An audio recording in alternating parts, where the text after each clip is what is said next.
ठाकरे परिवाराचं आणि शिवसेनेचं नाशिकवरती विशेष प्रेम असल्यामुळे मुंबई बाहेरचं पहिलं शिबिर नाशिकला घ्यावं नेहमीप्रमाणे ही सूचना होती, त्यानुसार हे शिबिर होतं. साहेब, मेहुल चौकशीला ताब्यात घेण्यात आलेला आहे. विषय वेगळा काय चाललाय?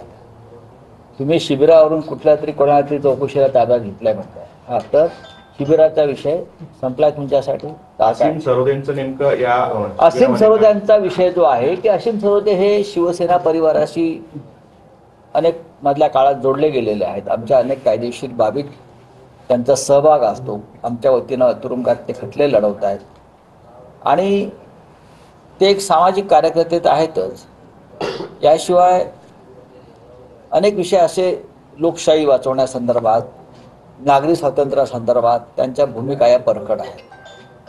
शिवसैनिकांवर जे खोटे खटले दाखल केले जात आहेत आणि जी स्वातंत्र्याची गळचेपी होते त्या संदर्भात असीम सरोदे यांचं मार्गदर्शन संपूर्ण देशभरामध्ये जो राजकीय विरोधक आहे त्याला जर कमजोर करायचं असेल तर त्याच्यावर आणि त्याच्या कुटुंबावरती खोटे खटले दाखल करायचे आणि त्याला अडकवून ठेवायचं, हा आमच्या नागरी स्वातंत्र्यावरचा हल्ला आहे. आमच्यासारख्यांना अटक करायची. आता काल आपण पाहिलं असेल की राहुल गांधी यांनी गुजरातच्या काँग्रेसच्या अधिवेशनामध्ये नरेंद्र मोदी यांच्यावरती जोरदार हल्ला केला आणि ते दिल्लीत पोचले नाहीत तोपर्यंत नॅशनल हेराल्डची संपत्ती जप्त करण्याची नोटीस काढली. नॅशनल हेराल्ड हा गांधी परिवाराशी संबंधित वृत्तपत्राची संपत्ती, पंडित नेहरूंनी स्थापन केलेले वृत्तपत्र आहे. स्वातंत्र्य चळवळीत, हे तुम्हाला माहीत नसलेलं सांगतो, 1938 साली या वृत्तपत्राची स्थापना पंडित नेहरूंनी केली आणि पंडित नेहरूंनी यासाठी पदरचे पैसे टाकले होते ब्रिटिशांशी लढण्यासाठी. स्वतः पंडित नेहरू नॅशनल हेराल्डमधून ब्रिटिशांच्या विरुद्ध आग ओकत होते त्यावेळेला. ते वृत्तपत्र काही काळाने बंद पडलं आणि गांधी परिवारानं त्याच्यामध्ये नव्यानं काही आर्थिक उभारणी करून ते सुरू केलं.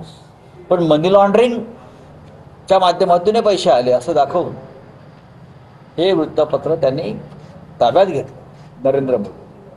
मला आश्चर्य वाटतंय की एका बाजूला तुम्ही दाऊद इब्राहिमची संपत्ती मुक्त करताय,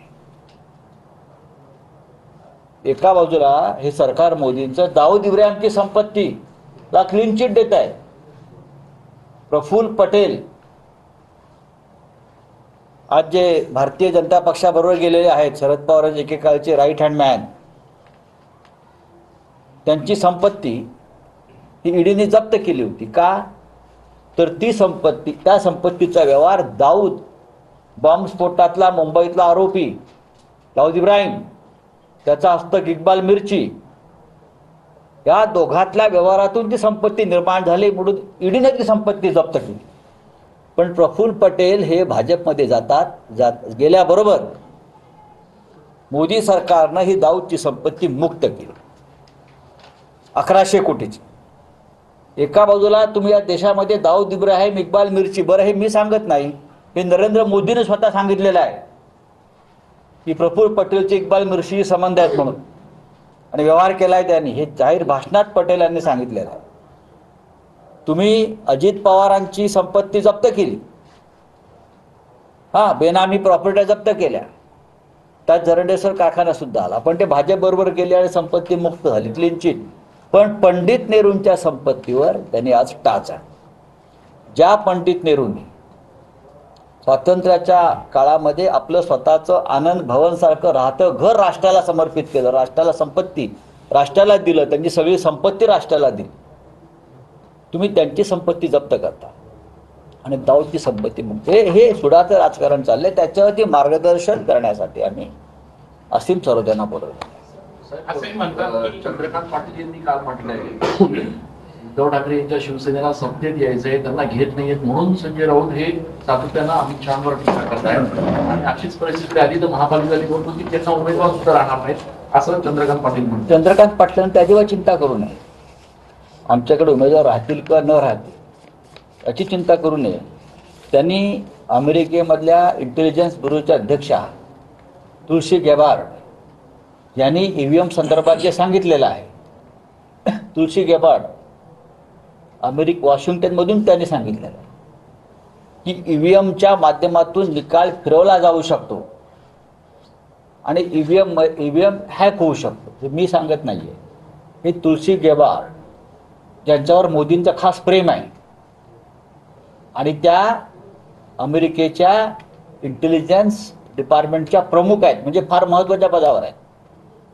त्याच्यामुळे महाराष्ट्रात तुम्ही कसा विजय मिळवलेला आहे हे तुमच्या प्रिय मैत्रिणींना सांगितलेलं आहे सरकारच्या. त्याच्यावर तुम्ही चिंतन करा.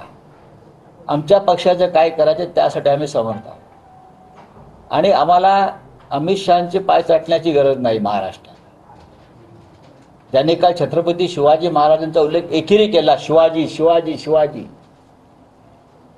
त्याने औरंगजेबाच्या कबरीला समाधीचा दर्जा दिला. बरं का, त्यांच्याबरोबर आम्हाला सत्ता नको आहे. आणि संजय राऊत कधी सत्तेत गेले नाहीत हे त्यांना माहीत नसेल तर मी सांगतो. ती तुम्ही अजिबात चिंता करू नका. उद्धव ठाकरे नाही सत्तेत त्यांच्याबरोबर जायचं नाही. एवढे आम्ही लाचार आणि नीच नाही आहोत. चंद्रकांत दादा पाटील.